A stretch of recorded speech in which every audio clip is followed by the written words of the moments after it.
Hello dear students, welcome back to my channel Edu Colours. बच्चों, आज हम इस वर्कशीट में पढ़ेंगे क्लास 9 की वर्कशीट। ठीक है, वर्कशीट नंबर 9 है जो कि 27 जुलाई को आपको मिलेगी। उप विषय हमारा हमें संसद क्यों चाहिए। देखो बच्चों, किसी भी स्कूल को चलाने के लिए जिस तरह से नियम कानून होते हैं, डिपार्टमेंट होते हैं, ठीक है, ऑफिसेज होते हैं, उसी तरीके से एक देश को चलाने के लिए एक संस्था की ज़रूरत पड़ती है जो कानून बनाती है। तो भारत देश में जो संस्था कानून बनाती है उसको क्या कहते हैं? संसद, यानी कि पार्लियामेंट। ठीक है, हर देश में एक संसद या पार्लियामेंट होती है, लेकिन वो अलग अलग नाम से मौजूद होती है। जैसे कि अमेरिका की जो संसद है उसको कांग्रेस बोला जाता है। क्लियर है बच्चों? तो इसी तरीके से आप देखेंगे कि विभिन्न देशों में अलग अलग नामों से संसद मौजूद है जो वहाँ के लोगों के लिए कानून बनाती है। अब हम पढ़ते हैं अपना कंटेंट। हमारी संसद देश के नागरिकों को देश के लिए निर्णय लेने की प्रक्रिया में हिस्सा लेने और सरकार के असंवैधानिक कार्यों पर अंकुश रखने में मदद करती है। ठीक है, जो हमारी संसद है वो क्या करती है? निर्णय लेने की प्रक्रिया में हिस्सा लेती है और सरकार के जो असंवैधानिक यानी कि ऐसे कार्य जो संविधान के तहत गलत ठहराए जा चुके हैं उसको रोकती है, ताकि सरकार जो है मनमानी ना कर सके। इसलिए संसद एक महत्वपूर्ण प्रतीक है हमारे संविधान का। ये देखिए, ये आपको दिख रही होगी, ये हमारी संसद है जहाँ पर सारे सांसद चुन के आके बैठते हैं। जनता के फैसलों का सम्मान होना चाहिए। देखिए बच्चों, जब हम गुलाम थे अंग्रेज़ों के, तो उस समय अंग्रेज़ों ने ऐसा कोई भी कानून नहीं बनाया जो भारतीयों के हित में रहा हो। तो जब कोई कानून बनाया ही नहीं तो वो ऐसे कानून बनाते थे जो भारतीयों के खिलाफ हो। खिलाफ होने के बावजूद भी उस समय लोग जो हैं वो आलोचना नहीं कर पाते थे, और अगर करते थे तो उन्हें बहुत मुसीबतों का सामना करना पड़ता था।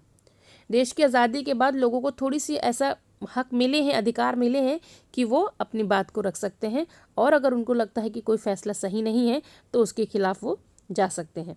तो सरकार तक तो लोगों को अपनी बात पहुंचाने का, यानी कि लोग जो है अपनी बात सरकार तक चुनाव के माध्यम से पहुंचाते हैं। साथ ही साथ सरकार अब इनकी ज़रूरतों का भी ध्यान रखती है, क्योंकि वो एक हित समूह के बारे में नहीं सोचती, वो सारे हित समूह के बारे में सोचती है। कोई भी कानून बनेगा तो वो सबके भले के लिए होगा। जनता उनके प्रतिनिधि। देश के नागरिक ही सबसे महत्वपूर्ण है। नागरिक संसद के लिए अपने प्रतिनिधियों का चुनाव करते हैं। चुने हुए प्रतिनिधियों का एक समूह सरकार बनाता है। जनता द्वारा चुने गए सभी प्रतिनिधियों के समूह को क्या कहा जाता है? संसद कहा जाता है। ठीक है, तो जितने भी लोगों हम चुन के भेजते हैं उन्हीं को संसद कहा जाता है। अब ये देखिए, यह संसद जो है सरकार पर क्या करती है? नियंत्रण रखती है, उनका मार्गदर्शन करती है, अंकुश लगाती है। इस तरह से प्रतिनिधियों के माध्यम से जनता ही सरकार बनाती है और उस पर नियंत्रण रखती है। ठीक है, भारतीय संसद में कौन कौन शामिल है आप देख लीजिए बच्चों। देखिए, संसद में आती है राष्ट्रपति सबसे पहले, फिर राज्यसभा और लोकसभा। राज्यसभा उच्च सदन, लोकसभा निम्न सदन है। लेकिन ऐसा वर्ड कहीं यूज़ नहीं हुआ है हमारे संविधान में कि राज्यसभा उच्च सदन है या लोकसभा निम्न सदन है।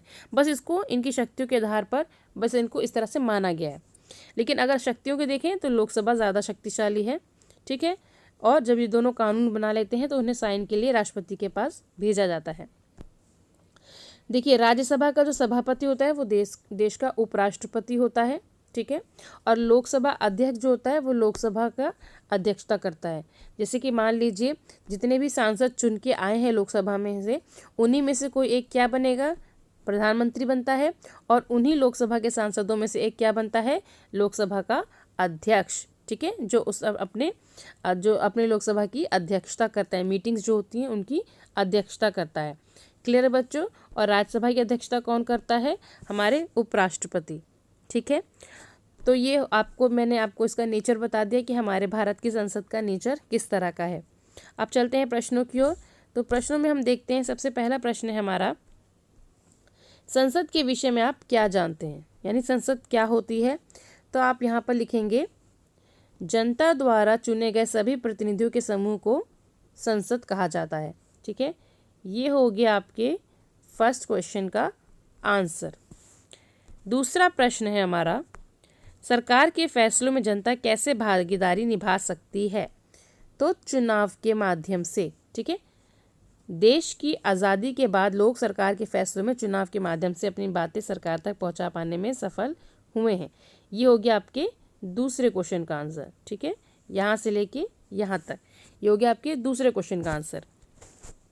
यहाँ वीडियो को पॉज करेंगे और अपने आंसर्स को कॉपी करेंगे। अगला है, क्या जनता सरकारी फैसलों की आलोचना कर सकती है? स्पष्ट कीजिए। ठीक है, अब मैं इसको इरेज कर रही हूँ। आप यहाँ पर जो आपका तीसरा प्रश्न है उसके लिए लगाएंगे कि भारत जो है वो आज़ादी से पहले ऑब्वियसली आलोचना नहीं कर सकता था। ठीक है, तो यहाँ से आप लगाएंगे, लेकिन आज़ादी के बाद वो अपनी बातें जो है वो पहुँचा पाने में सफल रहे हैं और जो सरकार है वो भी इनकी ज़रूरतों को ध्यान में रख रही है। तो ये हो गया आपके थर्ड क्वेश्चन का आंसर। फोर्थ क्वेश्चन है हमारा, संसद किस प्रकार आम जनता की आवाज़ होती है?